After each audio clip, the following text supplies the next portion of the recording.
Hello again, Struck Club. Today I'm bringing you another build video for Warhammer Chaosbane, and this one is for Keela, the engineer, and for her Blaze set. I've called it the Blazing Bomber, and you will see why, because we're using test bombs, which is a skill that costs energy, and we're spamming that skill, and we're using the Blazing set. And after they nerfed in December, not nerfed but fixed the glitch that allowed you to wipe steal, health drain a ton of HP while using excavation mastered alongside mechanical hits mastered. I felt that I would eventually need to make a build for this set, because I only had that one before, which it wasn't that really fun. It was kind of a glitchy build, so I didn't play it much. But yeah, this is it. This is a build that's no glitches, no exploits or whatever, no abusing bugs to get the damage. It's not a Chaos 10 build.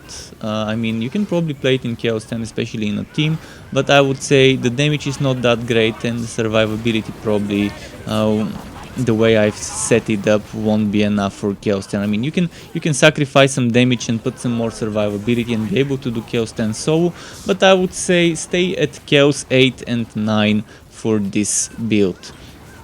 It's okay, it's not your meta build, but it's a decent, good enough build on Keela, and it's fun.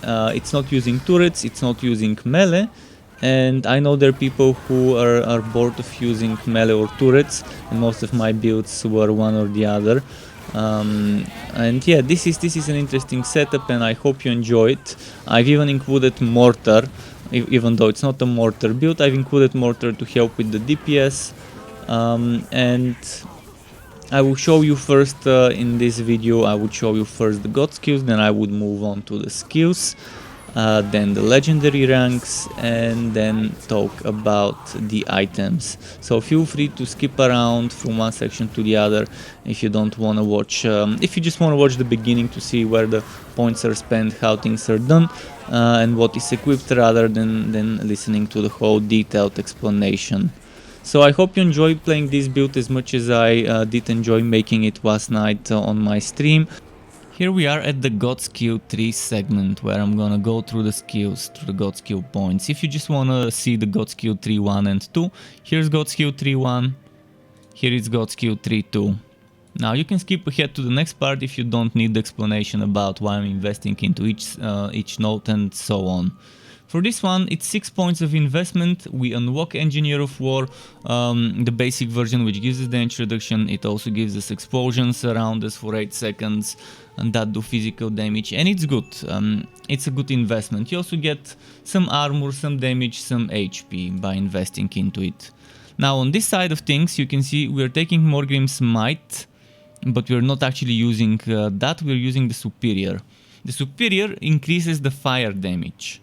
And most of our things use fire damage. The only thing that doesn't do fire damage, if I'm not mistaken, would be this thing. This is physical. This is fire damage, this is fire damage, this is fire damage, this is fire damage, and this is fire. Actually, this is not fire, this is the buff itself, and this is fire damage. So the other reason why we're using Superior and not Basic is because this one has something I wanna avoid. Overheating level won't cause an explosion, but health is reduced based on overheating level. This one is just overheating constantly increases, but health is reduced based on overheating level.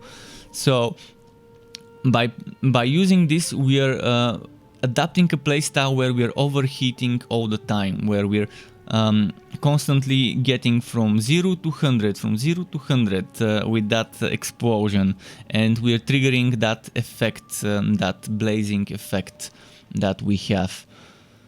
On the way, we are grabbing diversion tactic, and we're stopping at diversion tactic mastered. So if we were to remove all the points all the way to here, that's armor piercing, crit damage, a lot of damage, damage over time, cost reduction, and bonus damage to champions. Now if we go over here on this side, you can see if I remove all the points here, that's armor, HP, and that's a lot of it, that's almost all the HP we get. Some counter-attack damage which we don't really need, and champion damage reduction. We're stopping here for Move Mountain Superior. We want that. First it's fire damage, second it has a chance to stun, third it gives us damage reduction stacks which we need, and also some damage over time stacks which could work well with this set. As you saw on the way, we are taking a lot of stats. We are taking a passive which we are not using, so ignore that passive. And you're seeing here that I've spent my points in a very weird way. Those are optional 4 points. Spend them however you like. I felt that my gear is lacking HP, so I got 3, so 12 points of 12% of HP. I think it was necessary to get a little bit more HP to get closer to 300k, but if you have more HP in your gear, then you should be fine. And spend those points elsewhere. You might want to get some damage over time damage and more damage over time. You might want to get some bonus damage to champions. You might want to get some armor piercing and bonus damage to champions and damage over time. You might want to get this damage over time, this damage, and this. I mean, there's options. There are options to get stuff. Obviously, you might also want to invest on this side of things, but it's not gonna be any different, to be honest. Unless you want some cooldown reduction. If you want 5% cooldown reduction, that's a good sacrifice. Sacrifice 9% HP, take cooldown reduction 5%, and that's good. That is a great investment. That's a great alternative way of doing it. So I hope this is clear. Next we're moving on to the next segment where you can see the skills. Here are the skills that I've taken for this build. On the active side of things, our major source of damage will be Test Bombs Mastered. It actually gives half of the name of the build, alongside the set being the other half. Morgrim's Might Superior helps us buff our damage for the price of health regeneration. Move Mountain Superior, another god skill, which kind of summons something. It's a turret, but it doesn't look like a turret. It looks more like a hydraulic press, and it keeps pounding the ground, creating lava eruptions. So it does damage. It has a chance to stun, and it gives us 5 stacks, up to 5 stacks of a 4% damage reduction, and up to 5 stacks of damage over time buff 10%. So up to 50% damage over time and 20 damage reduction. That was for 5 seconds. And it has a very big cooldown, so cooldown reduction really would help this setup to get those god skill cooldowns lowered. Now, Mortar Superior is for a little bit of extra DPS. I experimented with all sorts of things in this slot, and in the end I decided to just put Mortar Superior there as another cooldown skill. It would help a little with the duelist chain reaction alongside Explosive Rush. And I think it's a good filler spot there. It may not be a mortar set build, but that doesn't mean we can't use mortar as an additional source of damage to burst down enemies quicker. Explosive Rush for mobility, just the basic one, because we don't want to waste much points on that. That's only for mobility. Engineer of War, just the basic one. It gives us damage reduction and it shoots projectiles around us that damage enemies. It's good damage reduction. It was for a decent amount of time, but also it being a god skill, it has a long cooldown, unlike Mortar, which has a shorter one. Now for the passive side of things, Hero of the Desert, if you don't have it, you might want to put something else. If you want survivability, you might want to put padded armor. If you have Keela, you would have padded armor, but not everyone has the Tomb King, so that means not everyone has Hero of the Desert. Good alternative choices would be something from those stronger potions, or another invasion skill if you want more mobility. Veteran chain reaction is not bad. Actually, no, not veteran. Scout chain reaction if you want mobility. Duelist chain reaction is a must-have in my opinion. You have to get it from invasion nodes, and the place where you get that is here. You have to keep pushing your invasions on I would say if you're a new player, start from rank 10. Always push invasions on the highest rank. And you have to reach all the way to here for duelist chain reaction. If you're having trouble at any point, either gear up or get some more legendary ranks. And the best thing you can do is getting the corruption resistance here, here, here and here. That is total of 60% corruption resistance, which would reduce the damage over time you take in the invasions. But you need to reach chain reaction from this place here. Okay, back to the skills. There's recycling mastered. And I experimented with a lot of things, and in the end I realized that it would be great to have recycling mastered. And not for the cooldown reduction, but more for the energy gain. The energy gain is great, and it fits very well into this setup. It's just amazing. And this thing, Potion of Resistance, is optional, by the way. Potion of Resistance, it could be still a Scout Chain Reaction. In fact, for a while I was using Scout Chain Reaction. Just when I switched to Chaos 10 to test, I switched to Potion of Resistance, but I think Scout Chain Reaction is nice. But again, here this is an optional thing. You might want any of the other potions or one of those buffs here. But for 3 points there isn't much choice. For 3 points you're stuck to either one of those two, or having those things.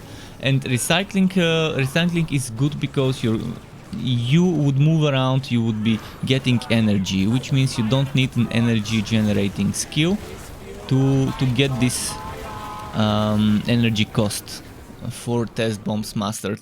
It's a little bit difficult to get used to it, to not have an energy builder skill. But with recycling, once you get the damage going, you'll see it's not that bad. Diversion Tactic Mastered. Each explosion grants all players a stackable damage bonus for a few seconds, and this goes up to 20 stacks of 2.5 damage, which is 50% damage. And we have explosions from this, we have explosions from this, we have explosions from, well, I think this this makes a violent explosion at the point of origin. This also makes explosions. This may not make explosions, but we can stack that damage reduction with that damage reduction with the other bonuses we get, the other passive bonuses. Moving on to Gelatinous Pitch Heroic, the heroic skill from the set. Fire damage is increased and overheating increases this damage even more. Burning an enemy reduces their damage for a few seconds, overheating explosions leave a trail of fire for a few moments. So we get 50% to fire damage. The overheating increases the fire damage by 0.5 per stack, which means up to another 50 when it's maxed out. Then we get damage reduction as well. And it's not damage reduction to us, it's burning enemies do less damage, 20% less damage. And then the overheating explosions leave a trail of fire for a few moments, which I will show you for 10 seconds. Let's just quickly try to overheat so you can see.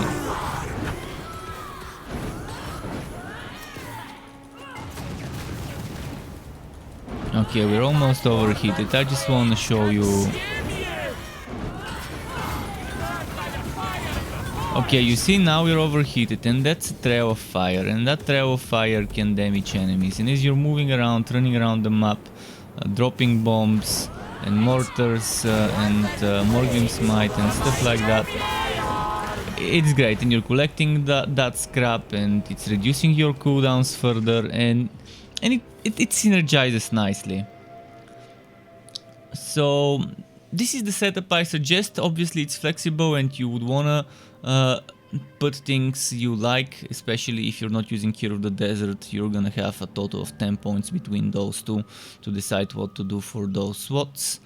As I mentioned, my favorite choice here when running something like Chaos 8 or lower would be Scout Chain Reaction. If I want to go Chaos 9 or 10, which I don't suggest this build for Chaos 9 or 10, But if you do want to, I would suggest something for damage reduction. Maybe replacing some of the stuff you get from here and putting padded armor so you can survive. Padded armor instead of Hero of the Desert, and keeping Potion of Resistance for some damage reduction so you can do some face tanking. It's not gonna be that much of a face tanking, but it's still gonna be better. There are other options for damage reduction, but instead of confusing you, I would just tell you to look at some skills that give you damage reduction if you want to try and push a harder difficulty. But this is not a Chaos 10 setup. It's not Chaos 10 recommended setup in any way. For the legendary ranks, you obviously, if you're a new player, you won't have 796 legendary rank levels to get, and I would say your first priority will be legendary reinforcement. It gives you damage and damage reduction, and it applies a buff on you, so it remains in effect regardless who hits you. Next, let's talk about the difference between crushing and endurance. Crushing makes so that enemies that have been damaged have chance to deal less damage, so it applies a debuff on the enemies. So first you need to damage the enemy and you need to get this to proc for the enemy to do less damage, and any new enemy that hits you that doesn't have the debuff would still do its regular damage, whereas endurance, the better option, you have to hit an enemy and then it has a chance to proc a buff on you. So the buff remains even if a new monster just showed up and hits you. As long as you have that buff on you, it will take effect.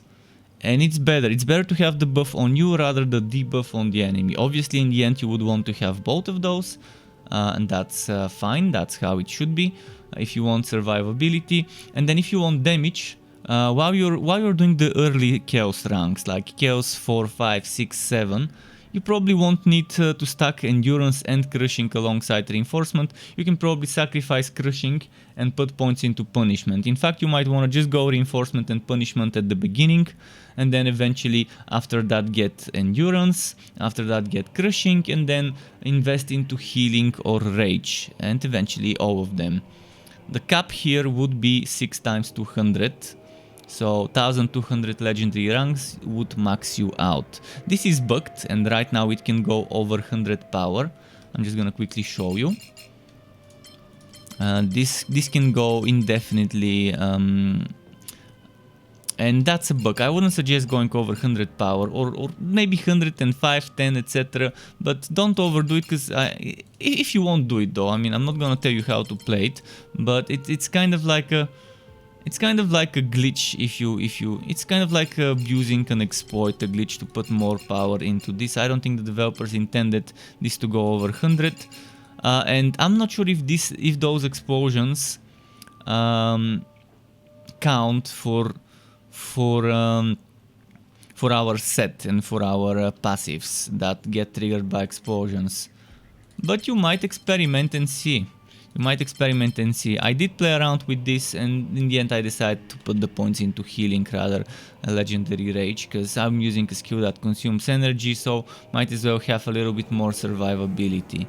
That pretty much is it. Let's go and talk about gear. Now let's talk about the items. You would want the Blaze Heart set, the Blaze set, and you want all 5 pieces obviously for the bonus that gives you up to 100 stacks of crit damage and 100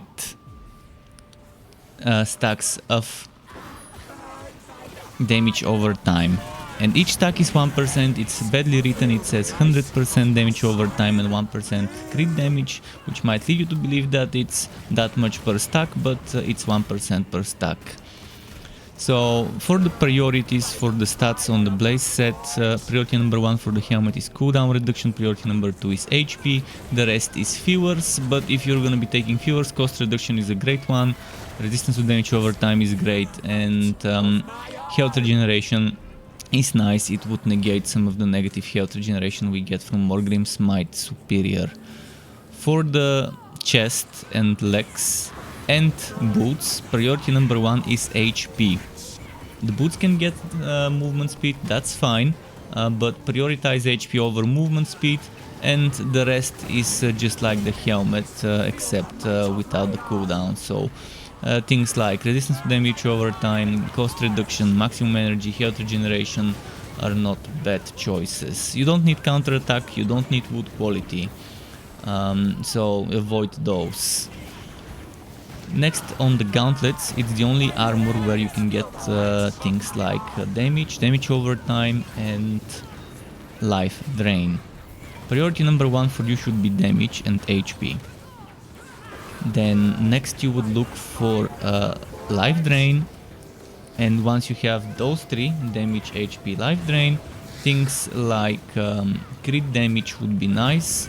Things like cost reduction or some of the other fuels of your choice. You always have armor, so it's always gonna be armor, damage, HP, and life drain for the top 4 choices. And the 5th one, up to you, whether you want cost reduction, resistance to damage over time, health regeneration, or energy. Avoid counter attack damage, avoid things like wood quality. Damage over time is not bad, and it could work well.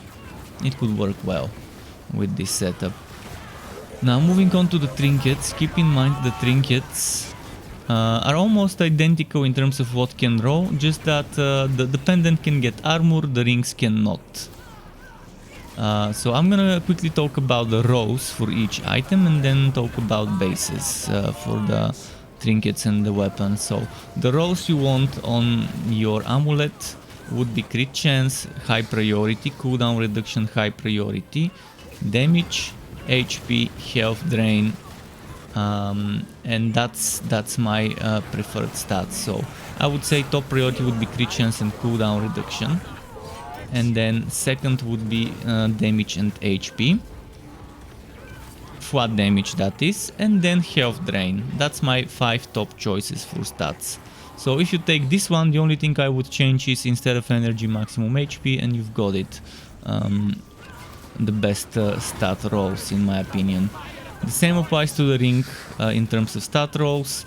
In terms of weapons, the pistol can get crit chance, the hammer cannot, but gets double the crit damage.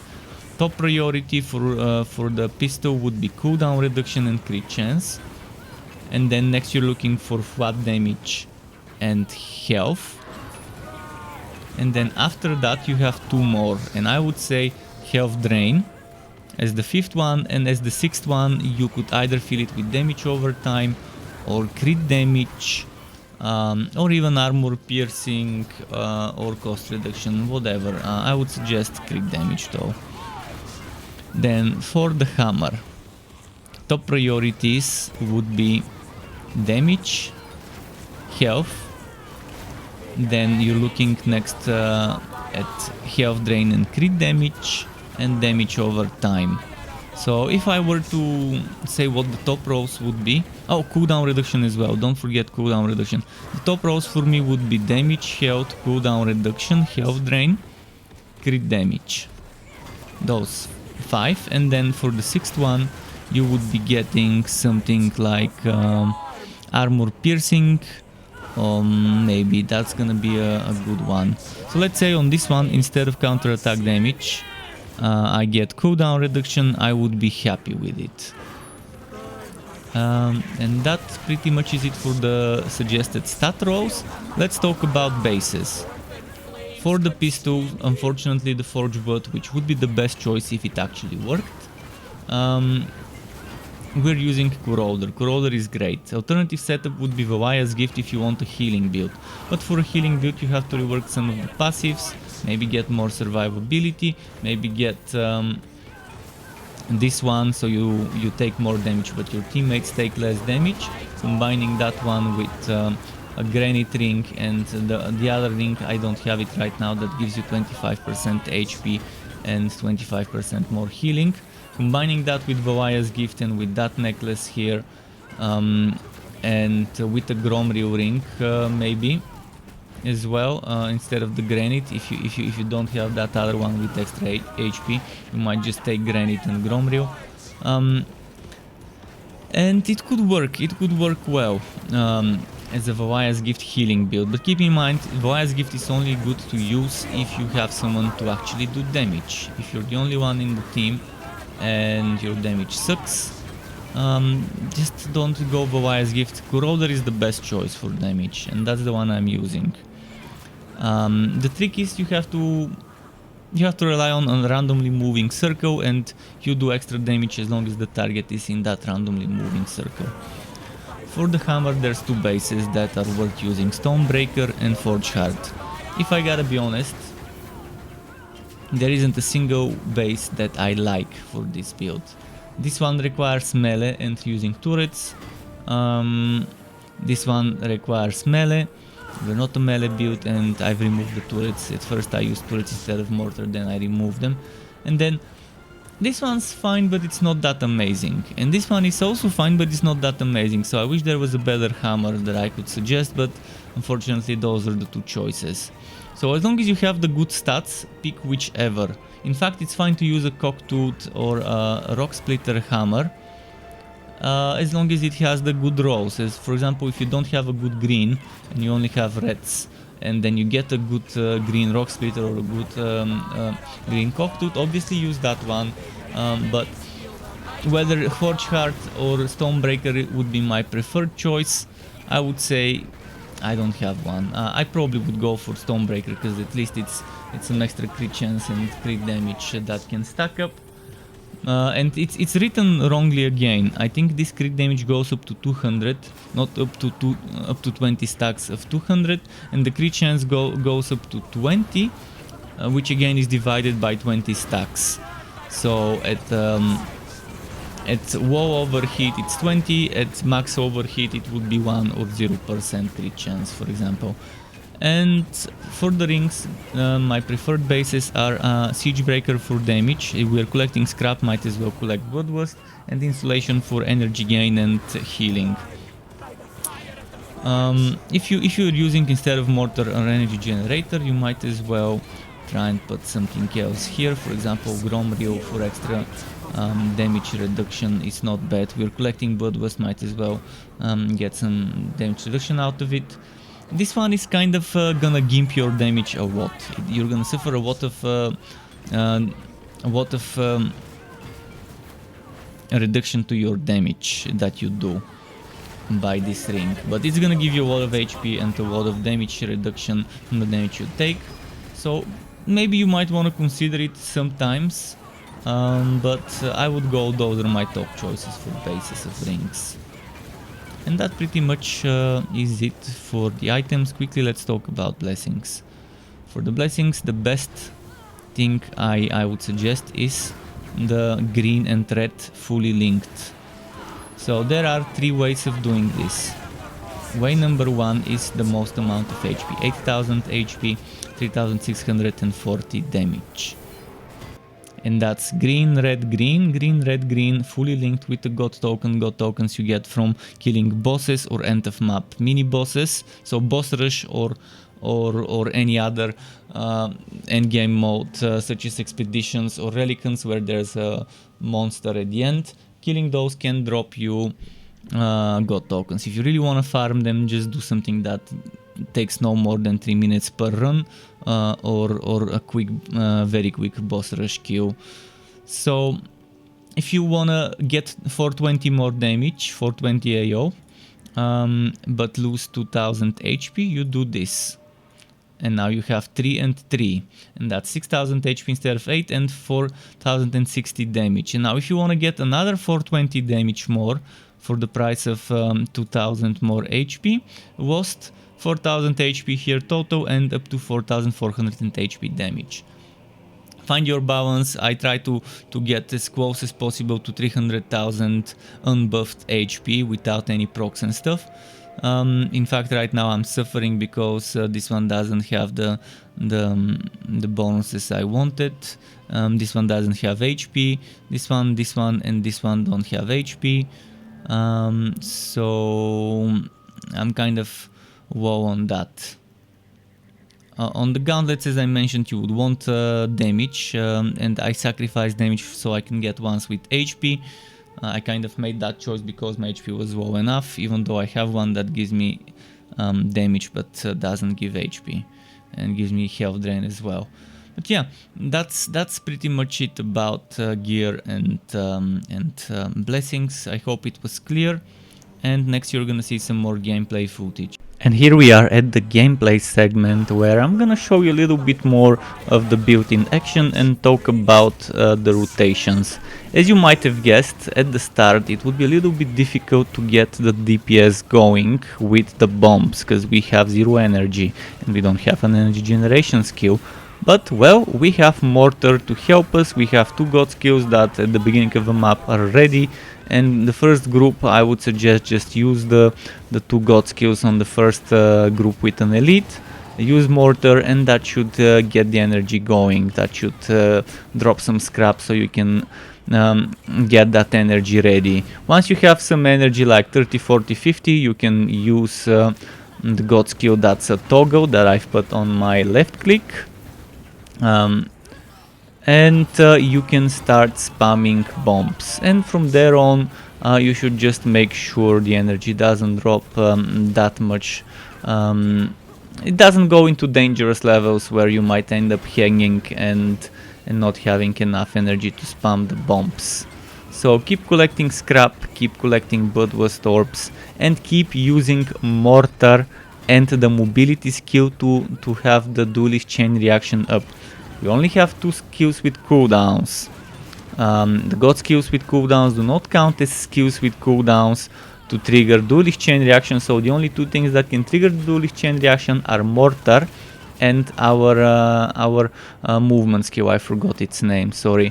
So yeah, keep using those to keep the chain reaction going during fights, and just spam bombs, move around, and use the god skills when needed on elites and bosses. And that's it.